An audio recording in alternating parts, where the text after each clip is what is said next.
Highlighting Maker Crew, I'm about to show you how to create the base for your amusement park ride and the part that's going to move. This will also work if you're trying to create an obstacle for something like a mini golf course or a pinball machine, something to maybe knock your ball out of the way if you hit it incorrectly towards your goal. So either way, this is a good way to start. So the main things you're going to need are this piece that I have laser cut for you. And you're going to need a bunch of these sticks that I've mailed home to you. Some of you will only need one, some might need more. If you have some around, or if I mailed it to you, some tin foil is great. And finally, you're going to need your clay, because the clay is super important. All right, let's get started. So there's different ways to create your obstacle. If you really wanted to, you could use Legos. That would work fine.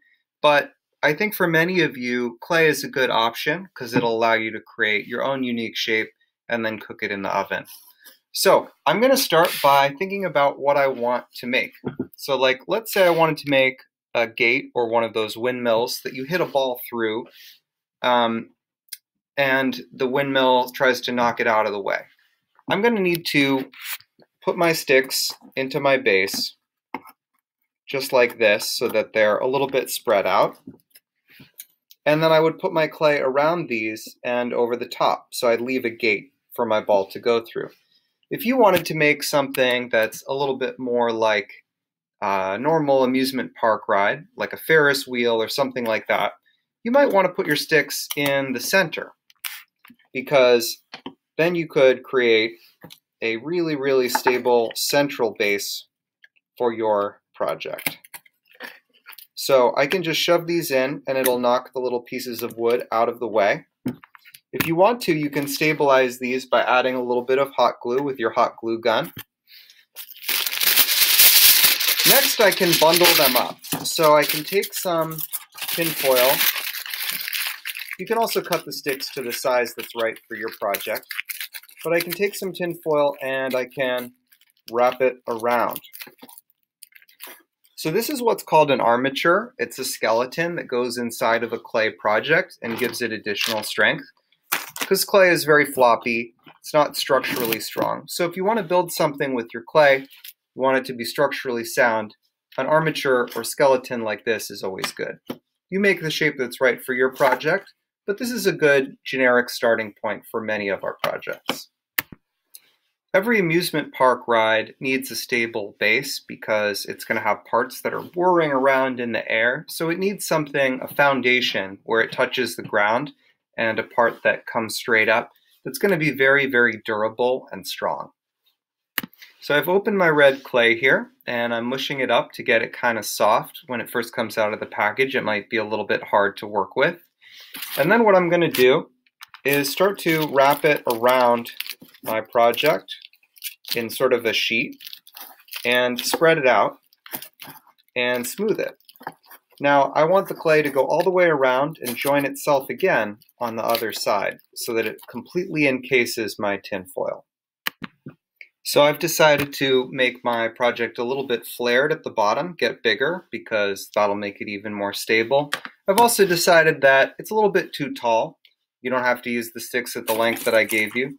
So you can always take a scissors or a wire cutter, something like that, and sort of nibble on the wood a little bit, like we did in class, and then you should be able to break it to make it a little bit shorter or the length that you want it to be. So I've decided that red is going to be my base color, but like a lot of amusement park rides or amusements, they're going to have bright, wild colors. So I'm going to add blue as a second decorative color to my main red project.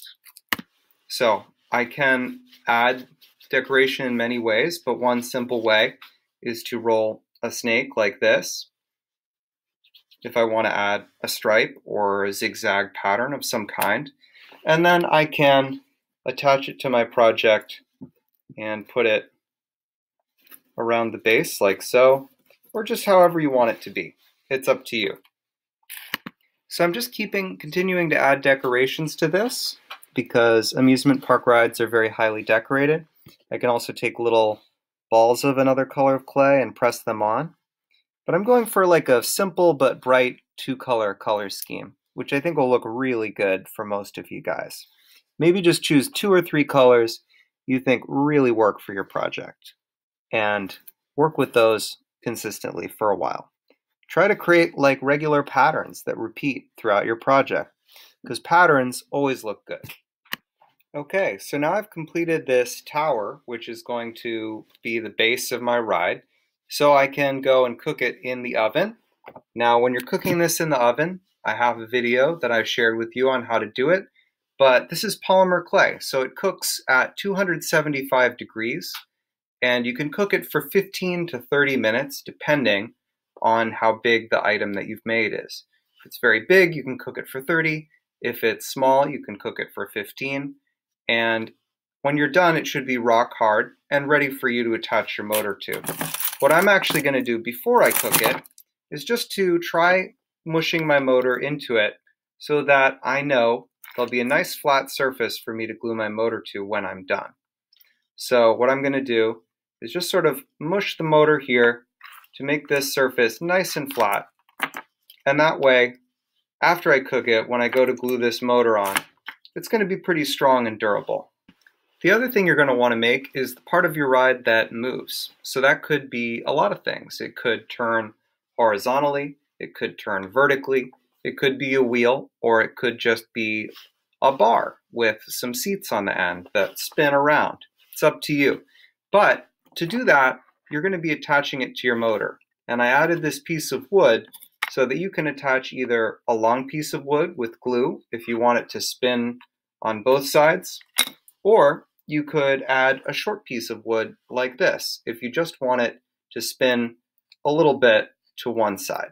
It's up to you which piece of wood is better for your project. I've decided that for me, I want to use the long piece because I want a big item that whirls around on both sides of my motor. So I'm going to start adding clay to my piece of wood, and I'm going to stick to my color scheme I chose, which is just red, blue, and yellow, bright primary colors for my summer amusement park ride. You could also glue a stick to your motor if you want something smaller and lighter weight to turn around.